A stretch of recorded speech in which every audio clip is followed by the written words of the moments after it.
बिस्मिल्लाहिर्रहमानिर्रहीम बिस्मि रब्बिकल्लज़ी खलक़।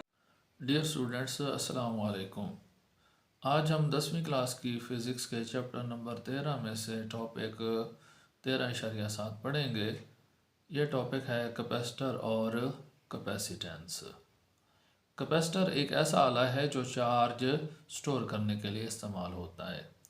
तो कैपेसिटर की तारीफ बड़ी सिंपल सी है। वो आला जो चार्ज स्टोर करने के लिए इस्तेमाल होता है वो क्या कहलाता है? कैपेसिटर कहलाता है। अब यहाँ पर सवाल ये पैदा होता है कि आखिर हमें चार्ज स्टोर करने की ज़रूरत क्यों पेश आई है। तो दरअसल जब हम कैपेसिटर के अंदर चार्ज स्टोर करते हैं उसमें एनर्जी स्टोर होती है और बाद में हम इस एनर्जी को इस्तेमाल करते हैं। जैसे इसकी बेहतरीन मिसाल मोबाइल की बैटरी है।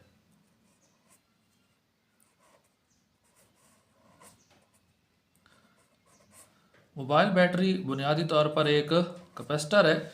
जब हम इसको चार्जर के साथ जोड़ते हैं तो ये कैपेसिटर चार्ज हो जाता है और बाद में हमारा जो मोबाइल है वो कई कई घंटे तक इस कैपेसिटर के चार्ज के अंदर स्टोर शुदा एनर्जी पर चलता रहता है। जी, उसके बाद हम बात करेंगे कि ये कैपेसिटर आखिर बनता कैसे है। कैपेसिटर की जो बनावट है ना, ये बड़ी सिंपल है, आसान है। आप इसको बहुत आसानी से घर पर बना सकते हैं। आपने सिंपल दो प्लेट्स लेनी है। आपने क्या लेनी है? जस्ट दो प्लेट्स लेनी है। फ़र्ज़ करें ये एक मेटल की प्लेट है और इसके सामने एक और प्लेट रख देनी है, थोड़े से फासले पर, ज़्यादा दूर नहीं होनी चाहिए। बस ये आपका कैपेसिटर क्या हो गया? तैयार हो गया। तो आप इसके अंदर चार्ज स्टोर कर सकते हैं। कैपेसिटर की प्लेटों के दरमियान या तो खला होगा या हवा होगी।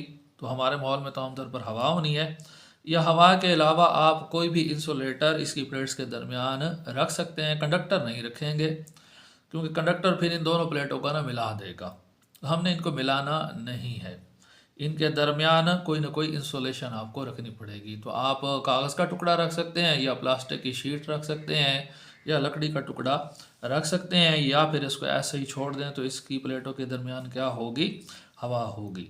तो जो भी चीज़ कैपेसिटर की प्लेटों के दरमियान होती है उसको डाई इलेक्ट्रिक का नाम दिया जाता है।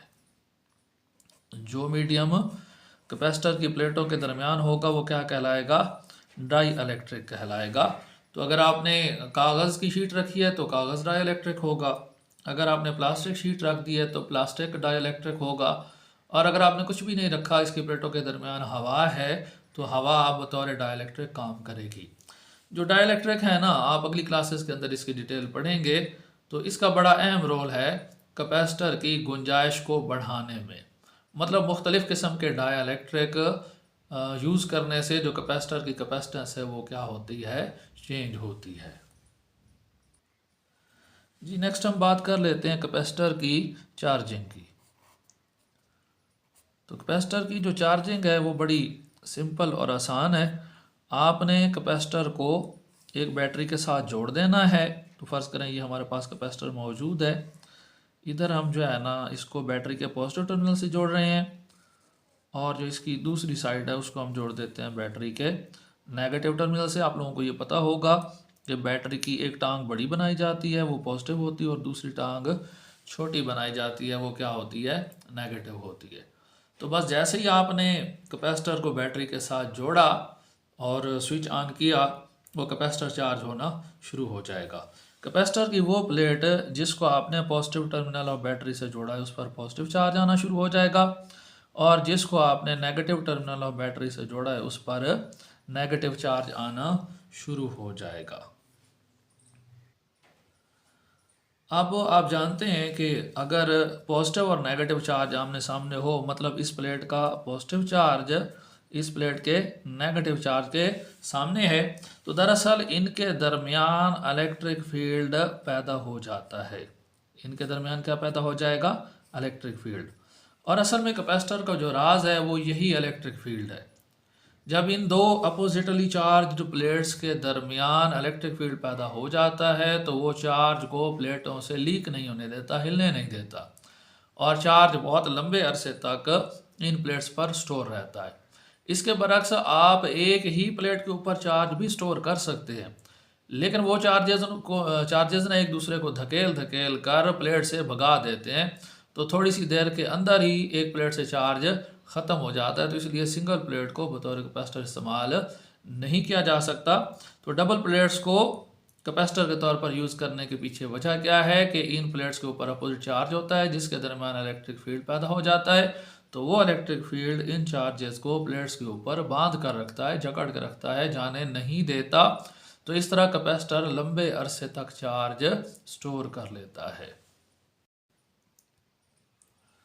आपने कैपेसिटर को बैटरी के साथ जोड़ दिया है तो इसकी प्लेटों पर चार्ज आना शुरू हो जाएगा। फ़र्ज़ करते हैं कि ये वाली जो प्लेट है इस पर पॉजिटिव क्यू चार्ज आ गया है और ये वाली जो प्लेट है इस पर नेगेटिव क्यू चार्ज आया है, तो चार्जेस की मकदार दोनों प्लेट्स पर बराबर होगी।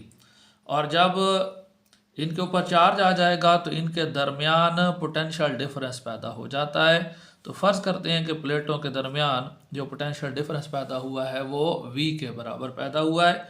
तो प्लेटों के ऊपर स्टोर होने वाला चार्ज और उनके दरमियान पैदा होने वाला जो पोटेंशियल डिफरेंस है ये दोनों डायरेक्टली प्रोपोर्शनल होते हैं। मतलब आप जितना ज़्यादा चार्ज स्टोर कर देंगे प्लेटों के दरमियान पोटेंशियल डिफरेंस भी उतना ही ज़्यादा हो जाएगा। तो ये हमने प्रोपोर्शनैलिटी की शक्ल में लिख दिया है। हम इसकी बनाते हैं मसावात। तो आप जानते हैं कि मसावात बनाने के लिए हमें क्या लगाना पड़ता है, कांस्टेंट लगाना पड़ता है। तो यहाँ पर हमने कांस्टेंट लगाया है C, और C जो है ना ये कैपेसिटेंस ऑफ कैपेसिटर कहलाता है। ये क्या कहलाता है? Capacitance of capacitor. अब ये कैपेसिटेंस क्या है भला? कैपेसिटेंस जी,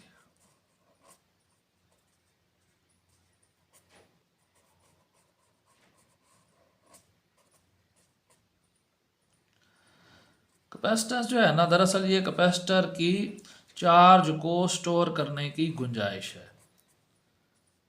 कैपेसिटेंस क्या है? कैपेसिटर की चार्ज को ज़ख़ीरा करने की या स्टोर करने की जो गुंजाइश है वो कैपेसिटेंस कहलाती है। जो कैपेसिटर ज़्यादा चार्ज स्टोर करेगा उसकी कैपेसिटेंस ज़्यादा होगी, और जो कैपेसिटर कम चार्ज स्टोर करेगा उसकी कैपेसिटेंस कम होगी। तो ऊपर वाली जो इक्वेशन है अगर आप उसको रीअरेंज कर दें तो वहाँ से आप कैपेसिटेंस के लिए फार्मूला भी निकाल सकते हैं, Q बराबर CV के।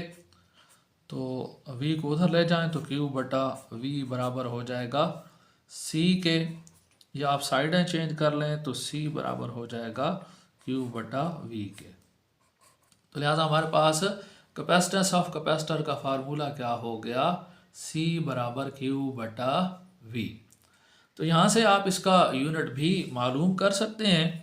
तो स्टूडेंट्स किसी भी नई मिकदार का यूनिट मालूम करने का बेहतरीन तरीका उसके फार्मूले से आप यूनिट निकालें। तो हमारे पास कैपेसिटेंस का जो फार्मूला है इसमें Q ऊपर है और V नीचे है। तो ऊपर आप Q का यूनिट 4 का यूनिट लिख लें जो कि कूलम है, और नीचे आप V यानी कि पोटेंशियल डिफरेंस का यूनिट लिख लें जो कि वोल्ट है। तो हमारे पास जो कैपेसिटेंस ऑफ कैपेसिटर का यूनिट बनेगा वो कूलम पर वोल्ट है, और इसको नाम दिया जाता है फैरड का, और इसको हम ज़ाहिर करते हैं बड़े F से। अब हम फैरड की तारीफ़ करते हैं कि फैरड क्या है। तो पहली बात तो ये है कि फैरड को फैराडे ने मुतारिफ कराया है, इस वजह से उसके नाम पर इस यूनिट का नाम फैरड रखा गया है। तो फैरड जो है वो कैपेसिटेंस ऑफ कैपेसिटर का यूनिट है। फैरड क्या है? फैरड कैपेसिटेंस ऑफ कैपेसिटर का यूनिट है, कैपेसिटर की कैपेसिटेंस का यूनिट है। तो इसकी तारीफ़ हमने करनी है। तो तारीफ़ करने के लिए भी आप इसकी इक्वेशन के अंदर जो क्वांटिटीज़ मौजूद हैं उनको यूज़ करेंगे। एक ऐसा कैपेसिटर कि उसकी प्लेट्स को 1 कूलम चार्ज दिया जाए और उसकी प्लेट्स के दरमियान 1 वोल्ट का पोटेंशियल डिफरेंस पैदा हो। ऊपर Q था तो उसकी वैल्यू भी 1 कर दी, और नीचे V है तो उसकी वैल्यू भी क्या कर दी? 1 कर दी। एक ऐसा कैपेसिटर जिसकी प्लेट्स को 1 कूलम चार्ज दिया जाए तो उसकी प्लेट्स के दरमियान कितना पोटेंशियल डिफरेंस पैदा हो, 1 वोल्ट का पोटेंशियल डिफरेंस पैदा हो, तो उस कैपेसिटर की जो कैपेसिटेंस है वो कितनी होगी, वो 1 फैराड होगी। एक ऐसा कैपेसिटर जिसकी प्लेट्स को 1 कूलम चार्ज दिया जाए और उसकी प्लेट्स के दरमियान 1 वोल्ट का पोटेंशियल डिफरेंस पैदा हो तो उस कैपेसिटर की कैपेसिटेंस 1 फैराड होती है। अब फैराड जो है ना, ये कैपेसिटेंस का बहुत बड़ा यूनिट है। यूँ समझे कि अगर आपने ना 1 फैराड कैपेसिटेंस वाला कैपेसिटर बनाना हो तो शायद वो 1 कमरे जितना बड़ा हो जाए। तो इसलिए आम तौर पर कैपेसिटर की कैपेसिटेंस के लिए फैराड इस्तेमाल नहीं किया जाता बल्कि माइक्रो फैराड इस्तेमाल किया जाता है। और माइक्रो फैराड जो है वो 10 की ताकत -6 फैराड के बराबर है। यानी कि सादा अल्फाज में यूँ समझें कि ये फैराड का 10 लाखवां हिस्सा है। अगर हम 1 फैराड के 10 लाख हिस्से बनाएं तो वो क्या बनेगा, माइक्रो फैराड बनेगा। तो बच्चों आपने पंखे से निकलने वाले कैपेसिटर देखे होंगे, वो आमतौर पर 2.5 माइक्रो फैराड के होते हैं।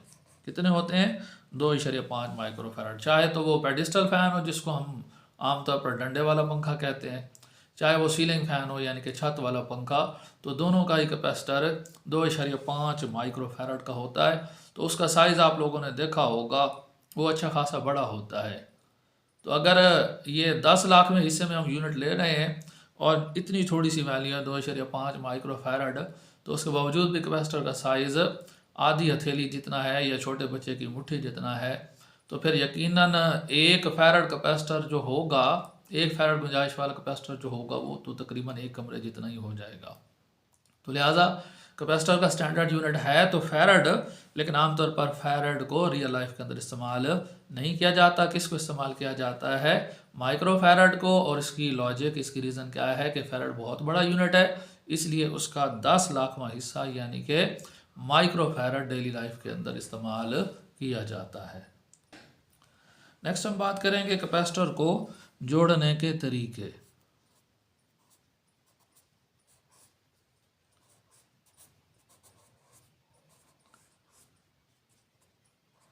तो स्टूडेंट बाज़ दफ़ा ऐसा होता है कि हमारे पास ना कैपेसिटर तो ढेर सारे मौजूद होते हैं, लेकिन हमें जो कैपेसिटेंस चाहिए होती है वो अवेलेबल नहीं होती। तो ऐसे में हम ना मुख्तलिफ कैपेसिटर्स को जोड़कर उनकी कैपेसिटेंस बढ़ा भी सकते हैं और कम भी कर सकते हैं। तो इसके लिए हमारे पास 2 तरीके हैं। पहला तरीका जो है ना, उसको पैरेलल तरीका कहा जाता है, और पैरेलल तरीका बुनियादी तौर पर कैपेसिटेंस को बढ़ाने के लिए इस्तेमाल होता है। अगर आपने कैपेसिटेंस बढ़ानी हो कैपेसिटर्स की तो उनको आप किस अंदाज में जोड़ देंगे, पैरेलल अंदाज में जोड़ देंगे। और दूसरा तरीका जो है वो सीरीज़ तरीका कहलाता है। तो अगर आपने कैपेसिटर की कैपेसिटेंस को कम करना हो तो फिर जो है ना, आपने कैपेसिटर को किस अंदाज में जोड़ना है, सीरीज़ अंदाज में जोड़ना है। कैपेसिटेंस बढ़ानी हो तो पैरेलल में जोड़ेंगे और अगर कैपेसिटेंस कम करनी हो तो फिर सीरीज़ में जोड़ेंगे। चलें आइए इन दोनों तरीक़ों को डिटेल में देखते हैं।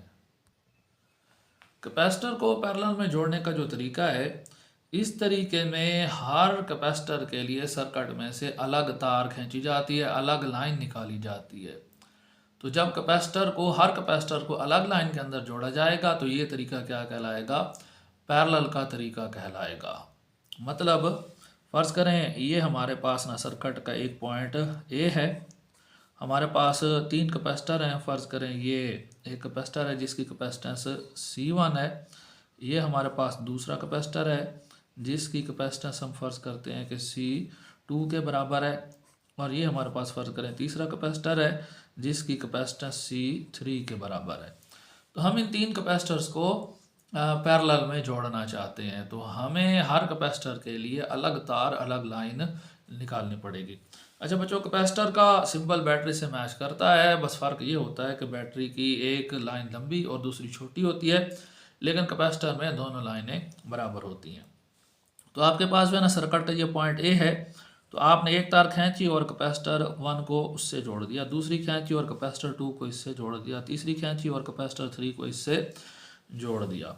ऐसे ही दूसरी साइड पर फ़र्ज़ करते हैं कि हमारे पास सर्किट का पॉइंट बी है, तो पॉइंट बी के साथ ये एक तार आपने जोड़ दी, फिर ये आपके पास हो गई दूसरी तार और ये तीसरी तार। तो हर कैपेसिटर को आपने अलग लाइन दी है, अलग तार दी है।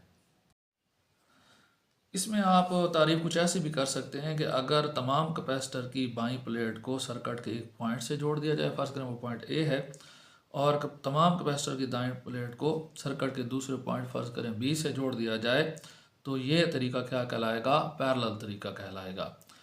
मतलब हम पैरेलल तरीके को दो अंदाज में बयान कर सकते हैं कि अगर हर कैपेसिटर के लिए सर्किट में से अलग तार, अलग लाइन निकाली जाए तो वो पैरेलल तरीका होगा, या फिर अगर तमाम सर्किट की लेफ्ट प्लेट को बाएं प्लेट को सर्किट के एक पॉइंट से जोड़ा जाता है और दाएं प्लेट को सर्किट के दूसरे पॉइंट से जोड़ा जाता है, तो इसको भी हम क्या कहेंगे?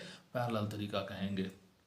अब इसमें जोड़ने का हमें फ़ायदा क्या होगा? कैपेसिटेंस में इजाफा हो जाएगा। तो इस केस में जो टोटल कैपेसिटेंस बनेगी उसको आमतौर पर इंग्लिश में इक्विवेलेंट कैपेसिटेंस कहा जाता है, टोटल कैपेसिटेंस नहीं कहा जाता। तो इक्विवेलेंट कैपेसिटेंस के लिए हम ना फार्मूला निकालते हैं, और फार्मूला निकालने के लिए हमें इस कैपेसिटर कम्बिनेशन को, कैपेसिटर के इस जोड़ को एक बैटरी से जोड़ना पड़ेगा।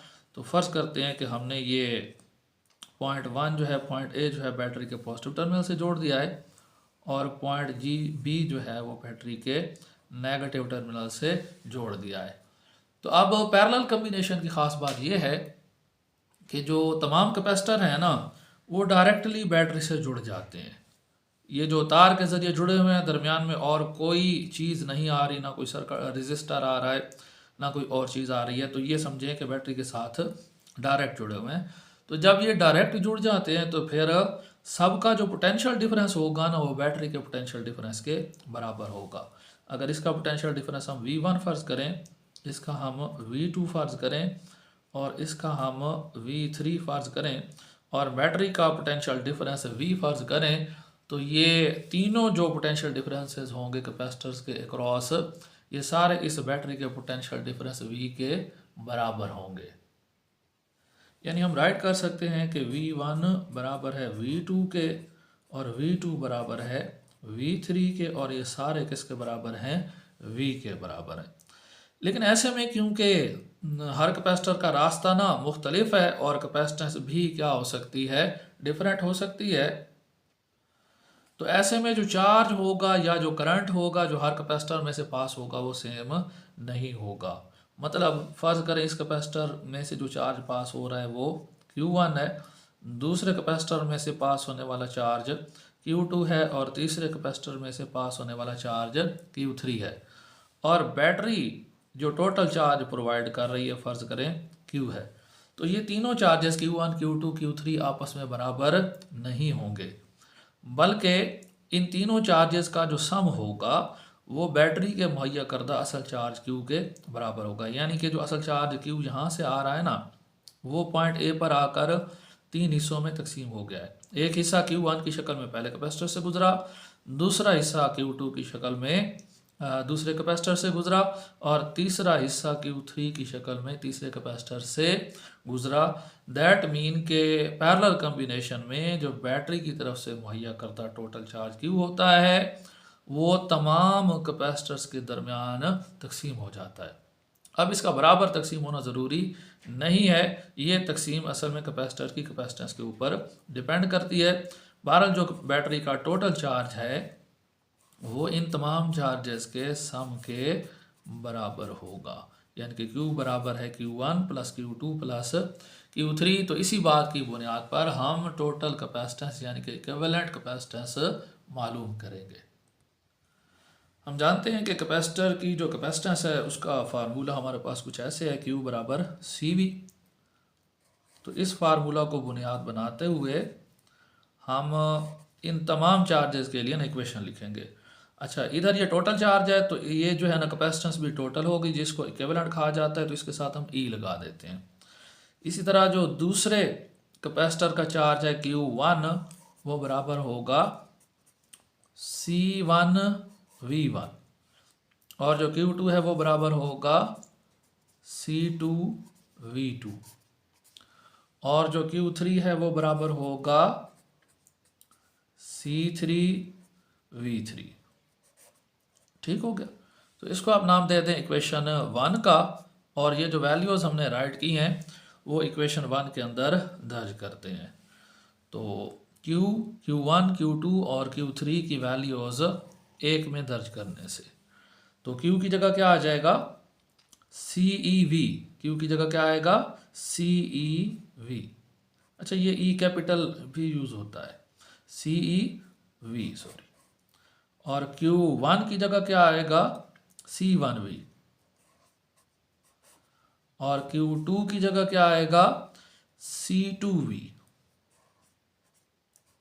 सॉरी, V के साथ इधर 1 था, इधर 2। और Q3 की जगह क्या आएगा, C3V3।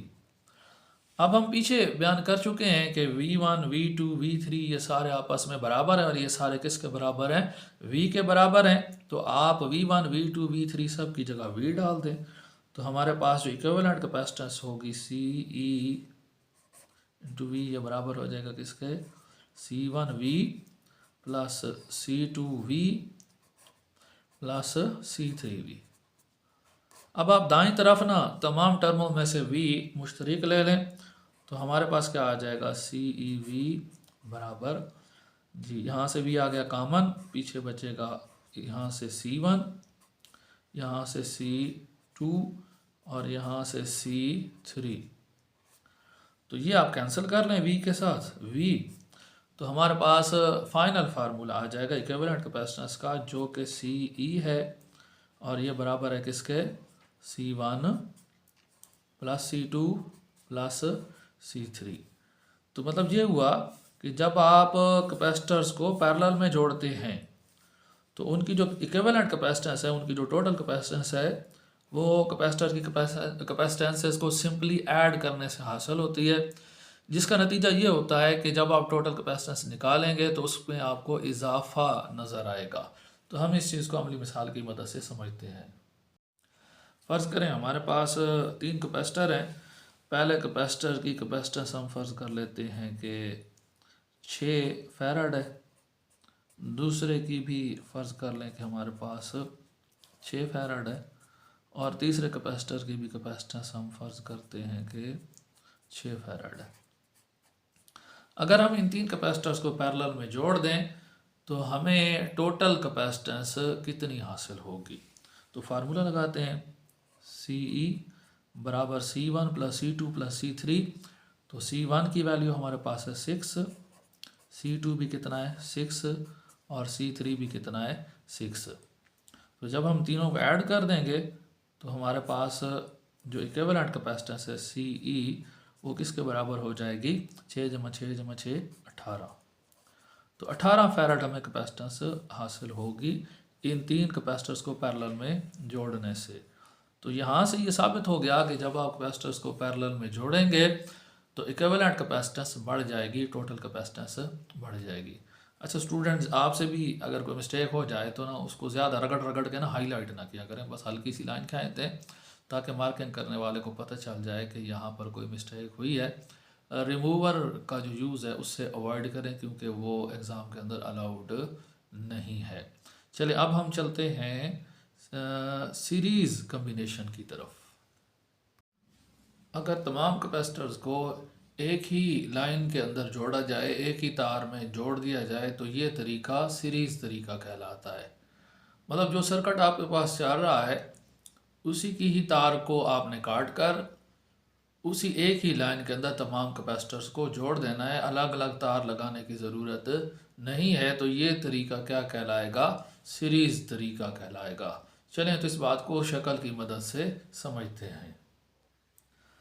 फ़र्ज़ करते हैं कि हमारे पास 3 कैपेसिटर हैं, एक की कैपेसिटेंस उसी तरह C1 है और दूसरे की कैपेसिटेंस C2 है, और जो तीसरा कैपेसिटर है उसकी कैपेसिटेंस C3 के बराबर है। तो अगर हम इन तीनों कैपेसिटर्स को एक ही लाइन में जोड़ देंगे, एक ही तार में जोड़ देंगे, तो ये तरीका क्या कहलाएगा, सीरीज़ तरीका कहलाएगा। तो ये हमने तीनों कैपेसिटर्स को एक ही सीध में एक ही लाइन में जोड़ दिया, तो ये किस तरह से जुड़ गए हैं, सीरीज़ तरीके से जुड़ गए हैं। अच्छा स्टूडेंट्स, आप सीरीज़ तरीके को एक और अंदाज में भी डिफ़ाइन कर सकते हैं। अगर आप शक्ल में देखें तो तमाम कैपेसिटर ना एक दूसरे के दाईं बाईं जुड़े हुए हैं। मतलब एक कैपेसिटर की दाईं साइड दूसरे की बाईं साइड से जुड़ी हुई है। तो लिहाजा सीरीज़ तरीके की तारीफ़ हम कुछ ऐसे भी कर सकते हैं कि अगर कैपेसिटर्स को एक दूसरे के दाईं बाईं एक ही लाइन में जोड़ा जाए तो कैपेसिटर को जोड़ने का ये तरीका सीरीज़ तरीका कहलाता है। तो कैपेसिटर को सीरीज़ में जोड़ने से हम टोटल कैपेसिटेंस रिड्यूस कर सकते हैं, कम कर सकते हैं। मतलब आपके पास जो कैपेसिटर दस्तयाब हैं उनकी कैपेसिटेंस से ज़्यादा हो रही हो और आपको कम कैपेसिटेंस वाला कैपेसिटर चाहिए हो तो फिर आप उनको किस अंदाज में जोड़ेंगे? सीरीज़ में। तो सीरीज़ अंदाज ओवरऑल कैपेसिटेंस को कम करने के लिए इस्तेमाल किया जाता है। तो चलें इसके लिए फार्मूला निकालते हैं कि कैपेसिटेंस के अंदर कितनी कमी आएगी। तो फ़र्ज़ करते हैं कि हमारे पास एक बैटरी अवेलेबल है जिसके पॉजिटिव टर्मिनल से हमने ये साइड जोड़ दिया कैपेसिटर्स की और नेगेटिव टर्मिनल से दूसरी साइड जोड़ दी है। अच्छा, इसमें आप गौर करें तो तीसरे कैपेसिटर का जस्ट एक टर्मिनल डायरेक्ट बैटरी से जुड़ा है और पहले का भी जस्ट एक टर्मिनल बैटरी से जुड़ा है। तो तीनों कैपेसिटर डायरेक्टली बैटरी के साथ नहीं जुड़े हुए, लिहाजा इसमें पोटेंशियल डिफरेंस बैटरी के बराबर नहीं होगा। हाँ, अलबत्ता करंट के गुजरने का, चार्ज के गुजरने का जस्ट एक ही रास्ता है, मुतबादल रास्ते अब दस्तयाब नहीं है। तो इस केस में तमाम कैपेसिटर में से सेम चार्ज या सेम करंट गुजरेगा लेकिन पोटेंशियल डिफरेंस सेम नहीं होगा। तो फ़र्ज़ करते हैं कि इसमें से जो चार्ज गुजर रहा है Q1 है, यहाँ से गुजरने वाला चार्ज Q2 है और इधर से गुजरने वाला चार्ज Q3 है और बैटरी जो एक्चुअल चार्ज प्रोवाइड कर रही है फ़र्ज़ करें वो किसके बराबर है? Q के बराबर है। तो अब ये तीनों चार्जेस आपस में बराबर होंगे और एक्चुअली ये बैटरी के मुहैया करदा चार्ज Q के बराबर होंगे, यानी कि Q बराबर होगा किसके? Q1 के और Q1 बराबर होगा Q2 के और Q2 बराबर होगा Q3 के। तो ये तीनों चार्जेस जो है आपस में बराबर होंगे। अगर इस कैपेसिटर के क्रॉस पोटेंशियल डिफरेंस V1 है, यहाँ पर पोटेंशियल डिफरेंस V2 है और इधर जो पोटेंशियल डिफरेंस है वो V3 है, तो अब ये पोटेंशियल डिफरेंसेस बराबर नहीं होंगे। फ़र्ज़ करें बैटरी जो पोटेंशियल डिफरेंस मुहैया कर रही है वो किसके बराबर है? V के बराबर है। तो अब जो ये तीन पोटेंशियल डिफरेंस बन रहे हैं ना इन कैपेसिटर के प्लेटों के दरमियान, तो वो दरअसल इस बैटरी के मुहैया करदा कैपेसिटर का पार्ट है। अच्छा स्टूडेंट्स, जो पोटेंशियल डिफरेंस बैटरी देती है उसको पोटेंशियल डिफरेंस बोला जाता है और सर्किट के अंदर आगे जो पोटेंशियल डिफरेंस के हिस्से बन जाते हैं अक्सर उनके लिए पोटेंशियल ड्रॉप का लफ्ज़ इस्तेमाल किया जाता है।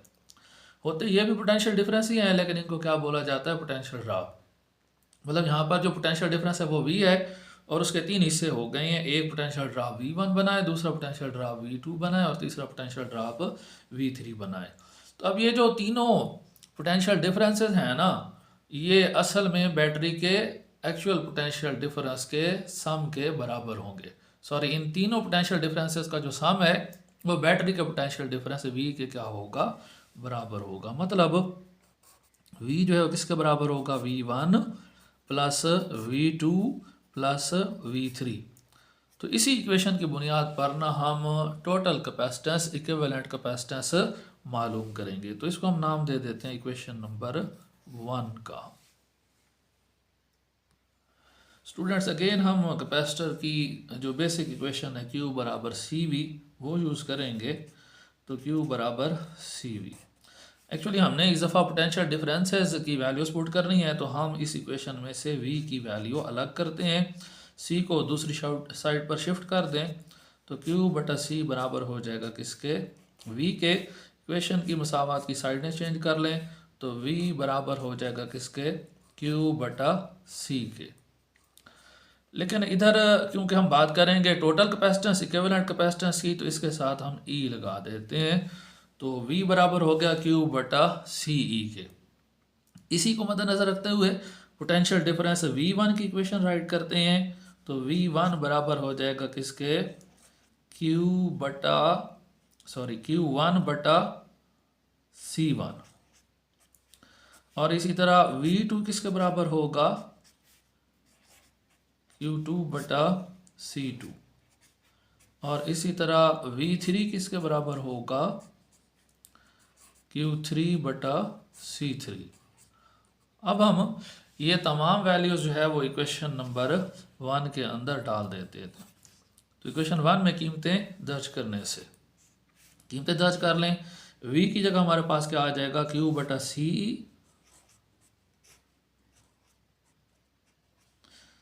V1 की जगह हमारे पास क्या आएगा? Q1 बटा C1।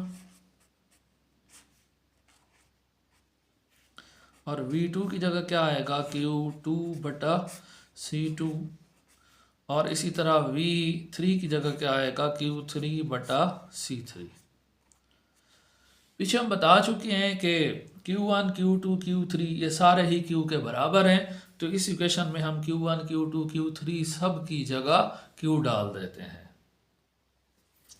जी। तो हम तमाम Q1, Q2, Q3 की जगह Q लिखने लगे हैं।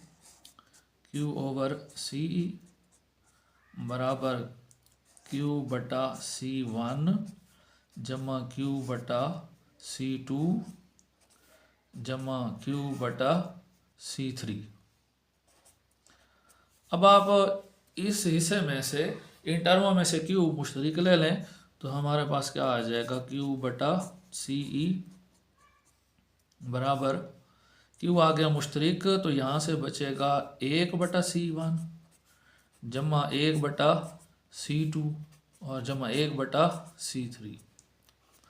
तो Q से आप Q कैंसिल कर दें तो हमारे पास टोटल कैपेसिटेंस, इक्विवेलेंट कैपेसिटेंस का जो फार्मूला आ गया 1 ओवर CE बराबर 1 over C1 plus 1 over C2 plus 1 over C3।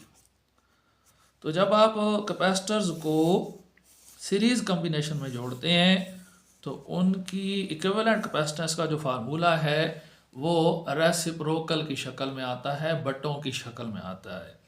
तो इस वजह से जो टोटल कैपेसिटेंस होती है उसमें इजाफा होने के बजाय उल्टा कमी हो जाती है। तो लिहाजा जब आपको कैपेसिटेंस रिड्यूस करनी हो, कम करनी हो, तो आप कैपेसिटर्स को किस अंदाज में जोड़ेंगे? सीरीज अंदाज में जोड़ेंगे। तो चलें हम इस चीज़ को ना अमली मिसाल की मदद से समझते हैं बाकायदा वैल्यूज़ डालकर। पहले की तरह हम 3 कैपेसिटर फ़र्ज़ कर लेते हैं जिनकी कीमतें भी हम उसी तरह ले लेते हैं। C1 भी 6 फैरड है, C2 भी जो है आपके पास वो 6 फैरड है और जो C3 है आपके पास वो भी कितना है? 6 फैरड। तो ये 3 कैपेसिटर हैं जिनको हमने जोड़ दिया सीरीज़ तरीके में।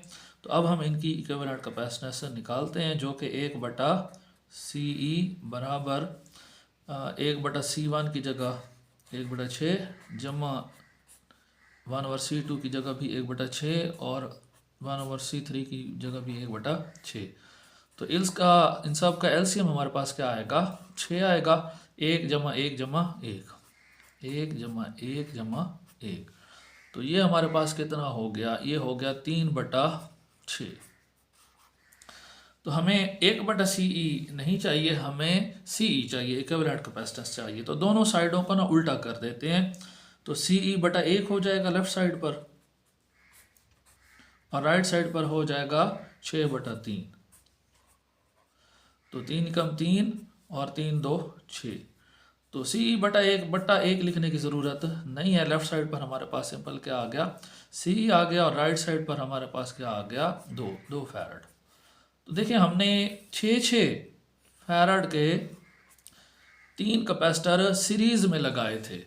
तो अब बाज़ार तो ऐसे लग रहा है कि जब आपने कैपेसिटर्स को जोड़ा है तो फिर कैपेसिटेंस में इजाफा होना चाहिए, लेकिन सीरीज़ में जोड़ने से दरअसल इजाफा नहीं होता, कैपेसिटेंस में कमी होती है। तो हमारे पास 6 फैरड वाले कैपेसिटर सीरीज़ में जोड़ने से जो टोटल कैपेसिटेंस आई है वो 2 फैरड आई है। स्टूडेंट्स ऐसे ही रेजिस्टर के भी कम्बिनेशंस हैं, तो नेक्स्ट लेक्चर के अंदर हम उनको देखते हैं। अक्सर बच्चे ना कैपेसिटर और रेजिस्टर के जो सीरीज़ और पैरेलल कम्बिनेशन है इनको मिक्स कर बैठते हैं। तो बेहतर है कि आप सीरीज़ कम्बिनेशन वाला लेक्चर भी फ़ौरन देख लें ताकि आपको अभी जो है ना दोनों कैपेसिटर और रेजिस्टर के जो कम्बिनेशंस हैं अच्छी तरह से वाज़े और क्लियर हो जाएं और आप एग्ज़ाम के दिनों में इन दोनों को मिक्सअप न कर बैठें। स्टूडेंट्स, अगर आपने टॉपिक तैयार कर लिया है तो अब हम वो तमाम शॉर्ट क्वेश्चन आपसे पूछ लेते हैं जो कि पेपर में एमसीक्यूज़ या शॉर्ट क्वेश्चंस के अंदर शामिल हो सकते हैं। कैपेसिटर से क्या मुराद है? कैपेसिटर कैसे बनाया जाता है? कैपेसिटेंस से क्या मुराद है? डाई इलेक्ट्रिक की तारीफ़ करें। कैपेसिटर को किस तरह चार्ज किया जाता है? कैपेसिटर की मसावात लिखें। कैपेसिटेंस का यूनिट क्या है? फैरड क्या है? फैरड की तारीफ़ करें। फैरड आम इस्तेमाल में क्यों नहीं है? माइक्रोफैरड क्यों रोज़मर्रा ज़िंदगी में इस्तेमाल किया जाता है? कैपेसिटर को जोड़ने के कितने तरीके हैं? सीरीज़ जोड़ से क्या मुराद है? कैपेसिटर के पैरेलल जोड़ से क्या मुराद है? कैपेसिटर के सीरीज़ और पैरेलल जोड़ में फ़र्क वाज़े करें। कैपेसिटेंस बढ़ानी हो तो कौन से तरीके से कैपेसिटर्स को जोड़ें? कैपेसिटेंस कम करनी हो तो कौन से तरीके से कैपेसिटर्स को जोड़ें? सीरीज़ जोड़ की मसावी कैपेसिटेंस की मसावात लिखें। पैरेलल जोड़ की मसावी कैपेसिटेंस की मसावात लिखें। उम्मीद है ये टॉपिक आप लोगों को अच्छी तरह से समझ आ गया होगा और आप अच्छी तरह से तैयार भी कर लेंगे। नेक्स्ट लेक्चर तक के लिए टेक केयर। अल्लाह हाफिज़।